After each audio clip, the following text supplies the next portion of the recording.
like when, you've touched on Florin Radicau and Paolo Futre.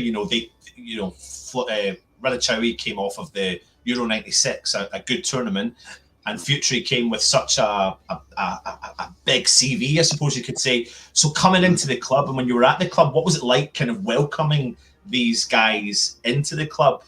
Was there a different in mentality between everyone that was currently in the group compared to them? I think there was a bit of why you're here type thing.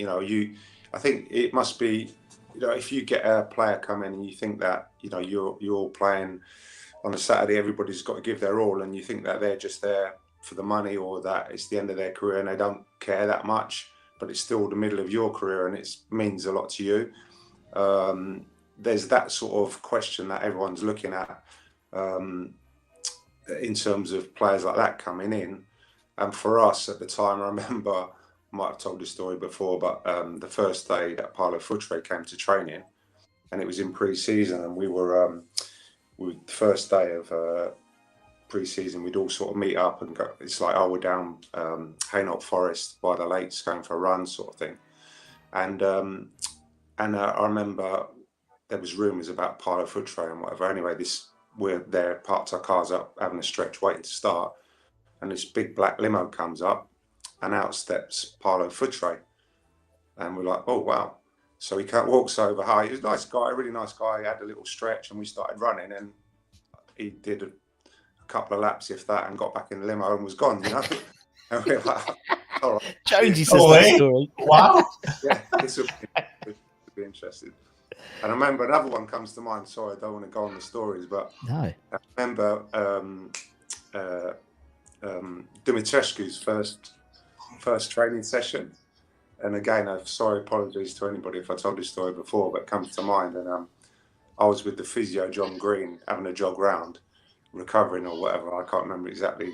And he was there, his first training session, and he started walking in from the training session. So John said to me, come on, Tim, let's have a little jog over. I better see what's he done. Surely his first day hadn't pulled a muscle or something. So I went up to it, and John said, you okay? Are you okay? And he went to me, today, no enthusiasm. I go in, massage. And we're like, all right, this is interesting. It'll be interesting. And that's the mentality. It was like that. It was just like, oh. I remember you, Tim. Who's your favourite? Who's your best mate in your West Ham? In your West Ham squads. I'm looking forward to this one, Tim.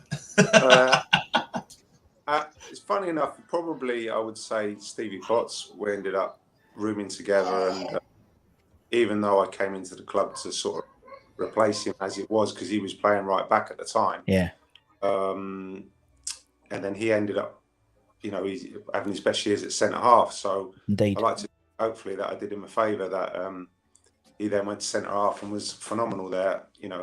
A legend at the club, and rightly so. But he's a fantastic lad as well. We used to play golf. We were both as bad as each other, so we were okay. So we would find a couple of others to play against and drag him down to our level. And but yeah, he was one at the time. He was my room partner. But it was a fantastic group of lads. Yeah, it really was. We had a really good group all through. The senior players like Alvin and Tony Gale, right through to the younger ones coming through. It was good, really good times, really good times. Yeah.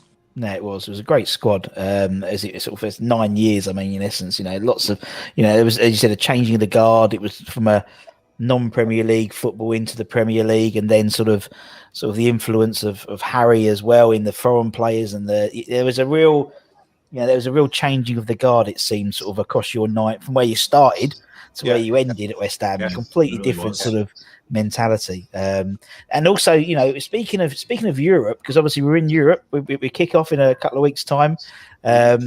Obviously, Anglo-Italian Cup. Thoughts? How was the experience of the Anglo-Italian Cup? Oh God, that was so funny. Well, funny. It was just crazy. I remember the first game we went to Cosenza, I think it was. We flew out there and everything and trained the day before, whatever, like a proper European game. We turned up at the ground and it was completely deserted. There was one coach load of West Ham supporters came all the way over, and they were in the stand and there was nobody else. and we did the national anthems and stuff, and it was like, oh no, these guys travelled all this way to watch this, and with no, there wasn't one local fan. There was just nobody, and it was a bit surreal, really. There was problems.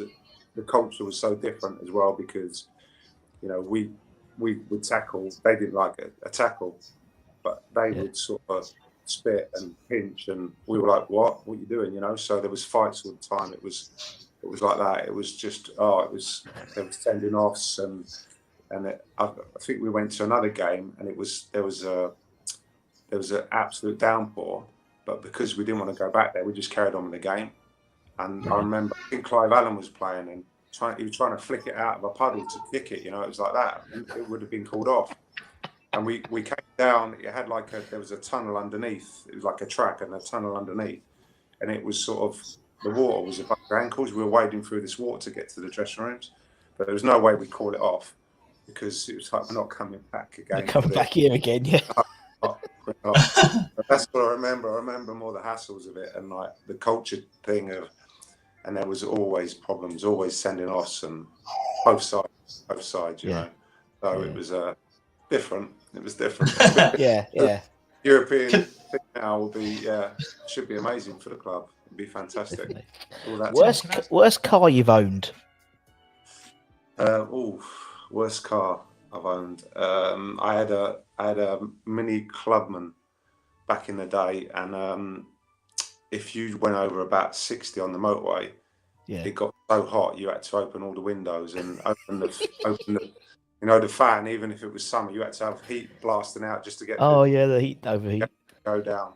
But it was a great car. I loved it. It had one of those little tiny steering wheels about this big sort of thing, like sporty steering wheel. That was it. That's my first car. That was probably the worst one.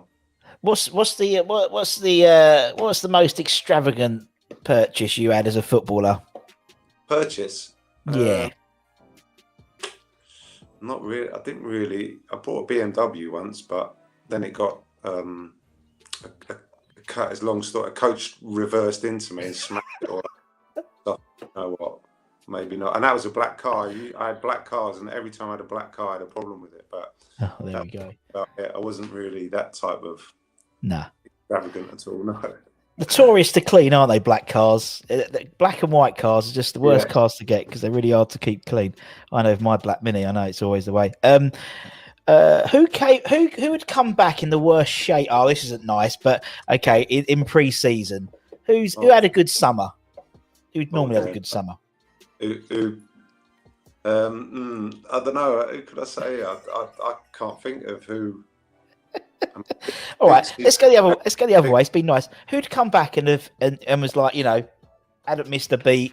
I mean, Morley, for example. Morley would go to Norway, wouldn't he, and play Norway for 3 months. Yeah. A lot of players.